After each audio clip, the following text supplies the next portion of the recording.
Buenos días. Hoy vamos a trabajar con el problema número 14 del trabajo práctico número 3 y que es un problema relativo a una de las leyes más importantes del electromagnetismo, que es la ley de Faraday. Pero previo a meternos de lleno en este problema, vamos a repasar qué dice la ley de Faraday. La ley de Faraday introduce un concepto nuevo que es el de las corrientes inducidas. ¿Cómo es esto?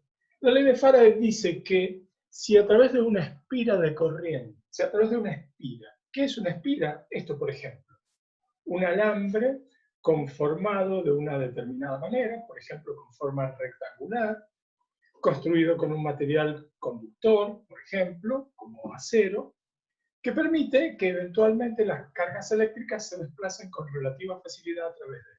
Esto es un alambre o espira. Bien, esta espira, como vemos acá, delimita una cierta área o superficie, que depende naturalmente de la forma y dimensiones que tenga la espira, el área que delimita. En este caso, esta es una espira rectangular, más o menos de 20 centímetros de largo, por unos 12 centímetros de alto, entonces determina o delimita una cierta área sobre la espira. Bien, imaginemos que esta espira así, conformada por un material conductor como acero, la introducimos en una región del espacio donde existe un campo magnético externo B. Bien. Al introducir esta espira en esa región del espacio donde existe un campo magnético, ¿qué va a suceder? Lo que va a suceder es que algunas de las líneas de inducción de ese campo magnético van a atravesar esta espira. ¿Cuántas de esas líneas de inducción van a atravesar esta espira, la superficie delimitada por la espira? Y depende en primer lugar de la intensidad y configuración del campo magnético, y en segundo lugar depende de la forma y dimensiones de la espira. Entonces, se ha definido un concepto físico para poder cuantificar precisamente eso, la cantidad de líneas de inducción de campo magnético que atraviesan una espira. Esa magnitud se denomina flujo magnético y lo simbolizamos como phi sub b. El flujo magnético phi sub b que atraviesa la superficie de esta espira se define como el producto escalar del campo magnético B reinante en esa región del espacio, el vector B, multiplicado escalarmente por el vector A. ¿Quién es el vector A? Es un vector área o superficie, que es un vector que se define con una dirección perpendicular al área de la espira, así como lo estoy presentando acá. Si esta es nuestra espira de color azul, el vector A es un vector perpendicular al área de la superficie y el módulo de este vector está determinado por el valor del área de la superficie. Este vector es un recurso precisamente para facilitarnos la definición de algunas magnitudes físicas como, por ejemplo, el flujo magnético o el flujo eléctrico. Entonces, este vector área perpendicular a la superficie es el que aparece involucrado acá. Entonces, si dibujamos nosotros, por ejemplo, nuestra espira de forma rectangular, como la que tengo acá, el vector A, ¿cómo va a ser? El vector A es un vector perpendicular al área de la espira de esta manera, definido así. Un vector de dirección perpendicular al área de la espira y su módulo está dado por el valor del área. Entonces, les decía, si esta espira se le introduce en una región del espacio donde existe un campo magnético B, algunas de esas líneas de inducción van a atravesar esta superficie. Y para caracterizar esa magnitud o ese fenómeno, se define el flujo magnético B. Imaginemos que las líneas de inducción existentes en esta región del espacio donde está la espira son así. Están dadas por estas líneas de inducción, definen el campo magnético en esa región del espacio. Entonces, el vector B, ¿cómo va a ser en esa posición? Va a ser un vector que tiene la dirección y sentido de las líneas de campo, de las líneas de inducción, perdón, y ese producto escalar phi sub b define precisamente la cantidad de líneas de inducción que atraviesan el área de la superficie de la espira. Lógicamente, como esto es un producto escalar, también se podría reescribir este flujo magnético phi sub b como el módulo del vector b por el módulo del vector a por el coseno del ángulo θ que forman los dos vectores al llevarlos a un origen común. Este es el ángulo θ. Bien, esto que pone de manifiesto que el flujo, como dijimos recién, que el flujo magnético phi sub b es directamente proporcional al campo magnético B. Es decir, el más intenso sea el campo magnético B en esta región, mayor va a ser el flujo. Pero también es directamente proporcional al área de la espira. Cuanto mayor sea el área, y por lo tanto el tamaño de la espira, mayor es el flujo magnético phi sub b. Pero también hay un factor muy importante involucrado y que es el ángulo θ que forman los vectores A y B al llevarlos a un origen común. ¿Esto qué significa? Que el flujo magnético B puede tomar, dependiendo del ángulo θ, puede tomar valores máximos o un valor, incluso un valor nulo. Imaginemos esta situación, que un flujo magnético phi sub b sea horizontal, así, de esta manera, y que la espira esté paralela, dispuesta paralela a ese campo magnético B. El vector área, perpendicular a la espira, está así, y el vector campo magnético B está horizontal. Entonces, ¿con qué nos encontramos en este caso?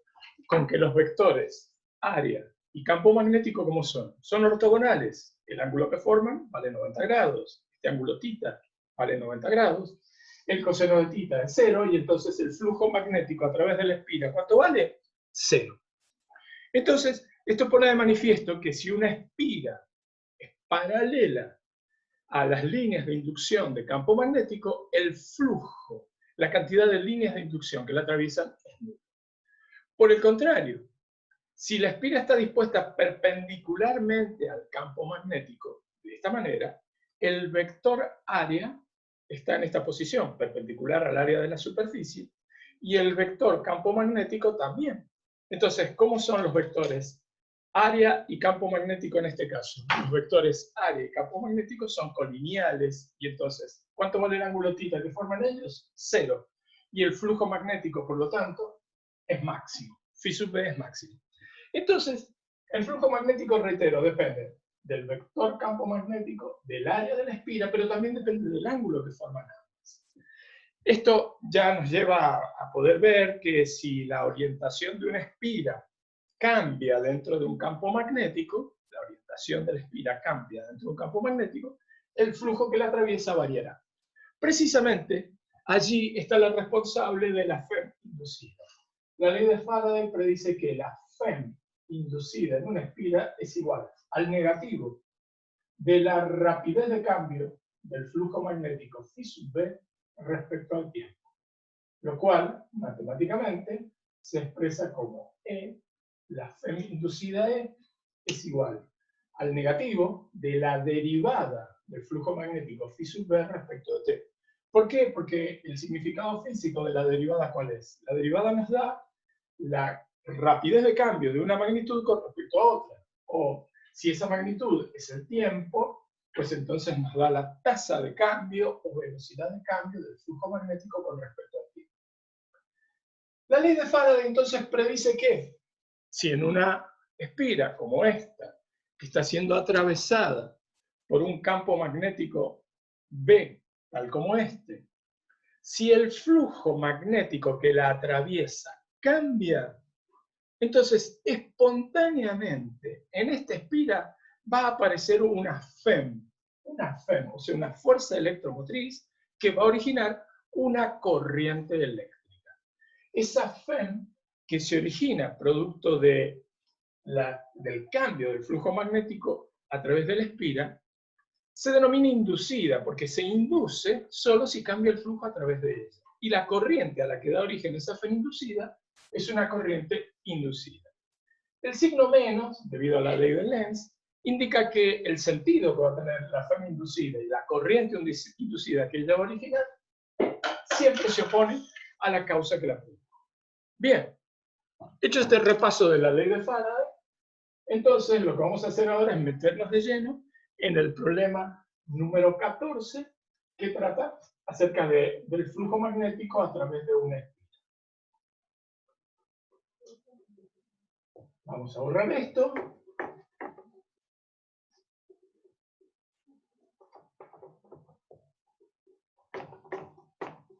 El problema concretamente dice que una bobina de inducción. ¿Qué es una bobina de inducción?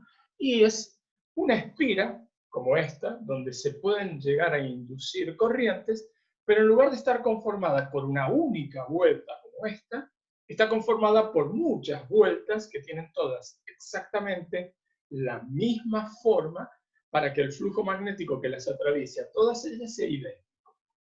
Eso es una bobina de inducción. ¿Por qué? Porque en ella pretendemos que se induzcan corrientes. Y tiene un número de espiras importante, 1 por 10 a la 4, es decir, 10.000 espiras tiene esta bobina de inducción, 10.000 espiras. Y nos dicen que el flujo magnético que la atraviesa phi sub b cambia a medida que pasa el tiempo de acuerdo a la siguiente expresión. Un valor A máximo, que es la amplitud, por el seno de 2pi por f por t, donde A, la amplitud del flujo magnético, vale 5 por 10 a la menos 3 Weber, este valor máximo, y la frecuencia vale 1 sobre 50 Hz, en tanto que t es la variable tiempo. ¿Esto qué pone de manifiesto esta expresión? Que el flujo magnético phi sub b que atraviesa una espira en particular cambia al compás de una función sinusoidal, donde la variable independiente en esta función, ¿quién es? El tiempo, lógicamente. T, a medida que transcurre el tiempo, esta variable se va incrementando y entonces esta función seno varía, como ya sabemos, entre más 1 y menos 1, como toda función sinusoidal, de manera que a partir de ello, ¿esto qué producirá? ¿Qué efecto producirá? Que el flujo magnético phi sub b, que es una constante A por esta función sinusoidal, el flujo magnético varía a través de la espira al compás de esta función. Cuando el seno de este argumento toma el valor más 1, el flujo magnético a través de la espira valdrá A por más 1 más A y tendrá el máximo valor posible. Cuando el seno de este argumento tome el valor 0, A por 0 valdrá 0 y el flujo magnético a través de la espira es 0. Y, por último, cuando el seno de este argumento tome el valor menos 1, A por menos 1 va a dar menos A y el flujo magnético tendrá el valor mínimo menos A. Entonces, esta expresión, ¿qué nos pone de manifiesto? Que el flujo magnético que atraviesa esta espira varía sinusoidalmente entre más A y menos A. Entre más A y menos A. Bien, ya vamos a ver cómo es posible lograr que el flujo magnético a través de una espira varíe sinusoidalmente. Pero entonces, de acuerdo a lo que predice la ley de Faraday-Lenz, si el flujo magnético a través de una espira varía a medida que transcurre el tiempo, entonces en esa espira se va a inducir espontáneamente una FEM, que es la incógnita de nuestro problema. Hemos dicho recién, imaginen que esta es la espira, para este caso sencillo de una única vuelta. Si el flujo magnético a través de ella cambia a medida que pasa el tiempo, la ley de Faraday-Lenz predice que en esta espira se producirá o se inducirá, una FEM, una fuerza electromotriz, que hará que las cargas eléctricas se pongan en movimiento. Los portadores de carga se pongan en movimiento, originando una corriente inducida. Bien, ¿cómo puede lograrse que el flujo magnético a través de una espira cambie sinusoidalmente? Pues muy sencillo. Imaginemos de nuevo esta situación. Una espira, por mayor sencillez, consideremos de una única vuelta, e imaginemos que está en una región del espacio donde existe un campo magnético B que es horizontal y que atraviesa la espira. Si la espira está en esta posición, perpendicular al campo magnético, el flujo magnético que la atraviesa evidentemente es máximo. Pero si la espira gira un octavo de vuelta, el flujo magnético que la atraviesa ahora va a ser menor. Cuando la espira sigue girando y gira otro octavo, por lo cual ya ha girado un cuarto de vuelta, en este instante el flujo magnético que la atraviesa vale exactamente 0. Si la espira sigue girando y gira otro cuarto de vuelta, ahora el flujo magnético comienza a crecer. El flujo magnético a través de ella comienza a crecer y cuando gira otro octavo de vuelta, ya hemos recorrido media vuelta, de nuevo el flujo magnético a través de ella es máximo. Y vuelta a empezar. Cuando gira un cuarto de vuelta, el flujo magnético a través de la espira ahora disminuye y cuando llega a esta posición horizontal, el flujo magnético a través de ella vale 0. Y si gira otro octavo de vuelta, el flujo magnético ahora vuelve a crecer hasta que al llegar a la posición vertical, el flujo magnético es máximo de nuevo. Entonces, de esta manera, este es el recurso práctico para lograr que el flujo magnético a través de una espira o a través de una bobina cambie sinusoidalmente. ¿Cómo? Haciendo que esta espira gire con velocidad angular omega constante en el interior de un campo magnético uniforme B.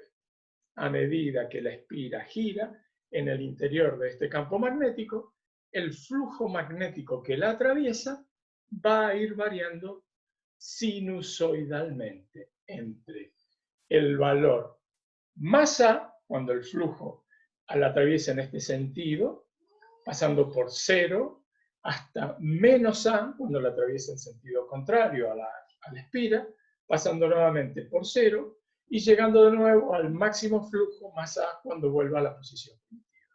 Así es que esta expresión que nos da la variación del flujo magnético phi sub B a través de una espira, como el producto de un valor máximo A por una función sinusoidal, es el resultado de cómo cambia el flujo magnético a través de una espira que está girando con velocidad angular constante en una región del espacio donde hay un campo magnético uniforme, y entonces el flujo magnético que atraviesa esta espira cambia instante a instante al compás de esta función sinusoidal. Bien, ¿qué predice la ley de Faraday-Lenz? Que en esta espira se va a inducir una FEM-E que vale menos n por la derivada de phi sub b respecto de t. Fíjense que ahora, a diferencia del repaso que hicimos recién de la ley de Faraday-Lenz, introduje n. ¿Por qué? Porque la expresión que había puesto antes sin n es para una única espira. Pero si la bobina de inducción está formada por n espiras, todas idénticas, o sea, exactamente todas con la misma forma, y todas giran, entonces en cada una de ellas se va a ir produciendo esta FEM inducida. Y entonces la FEM inducida total va a ser la suma de las inducidas en cada una de las n espiras, es decir, n veces la derivada de phi respecto de t.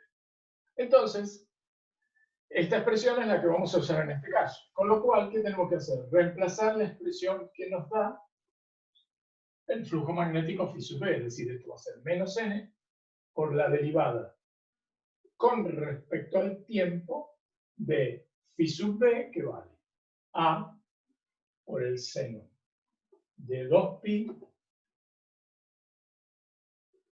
por f por t, esto derivado con respecto al tiempo. Es la derivada de a por el seno de 2pi por f por t. Bueno, lo que tenemos que hacer ahora es derivar. Aplicamos las reglas de derivación. Como a es una constante, entonces la FEM inducida va a ser n está afuera, menos n por a por la derivada del seno. Hagámoslo paso a paso. Por la derivada del seno de 2pi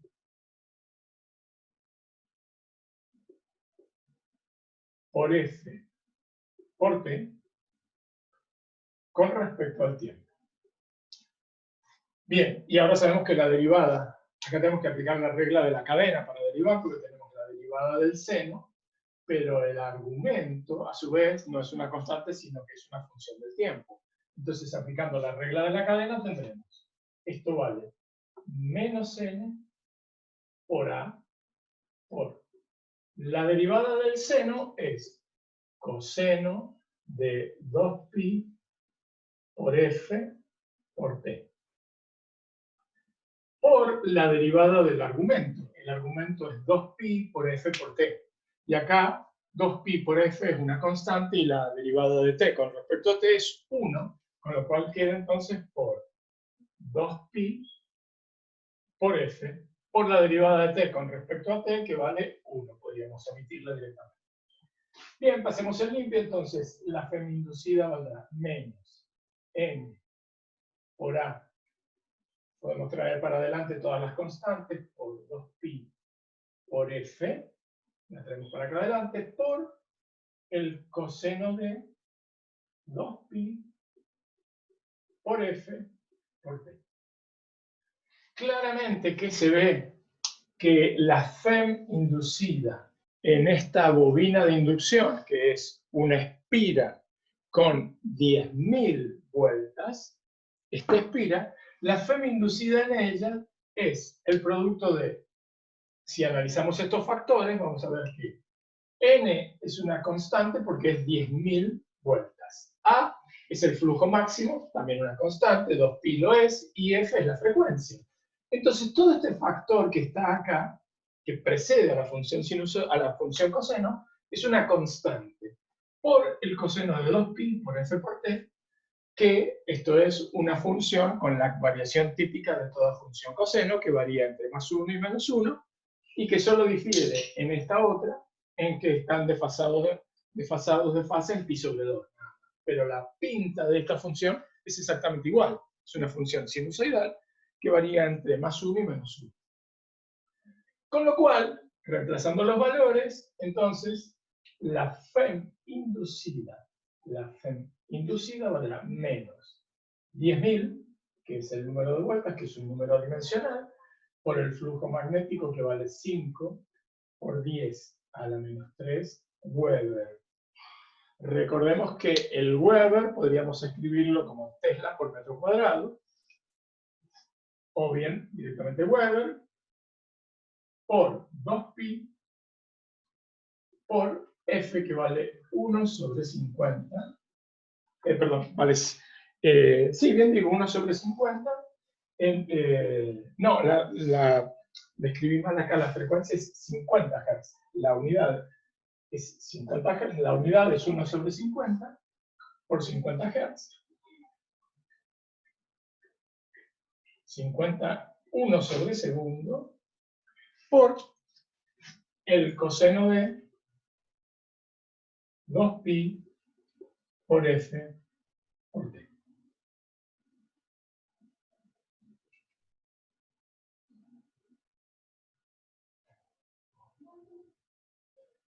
Bien, entonces evaluemos esto. Esto nos va a dar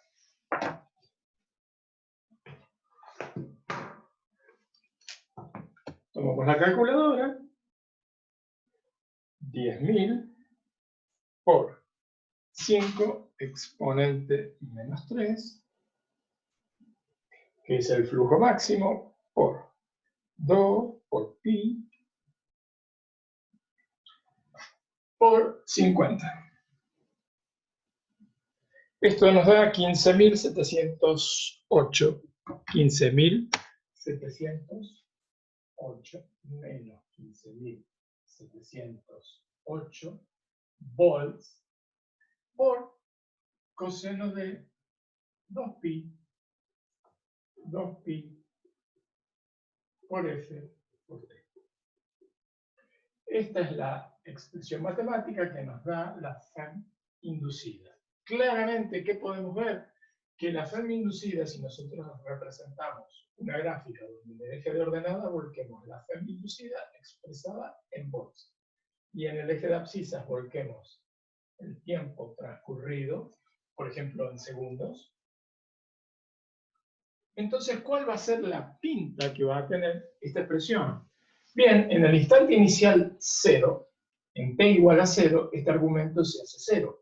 Coseno de 0 es 1, y por lo tanto, cuando el coseno de 0 toma el valor 1, la FEM máxima vale menos 15.708. Es decir, que en el instante inicial, la FEM inducida vale menos 15.708 volts. Bien, a partir de allí, a medida que el tiempo transcurre, la función coseno va a ir tomando valores decrecientes hasta que, cuando este argumento toma el valor pi sobre 2, el coseno de pi sobre 2 vale 0. Esta cantidad por 0 va a hacer que la FEM inducida pase por 0.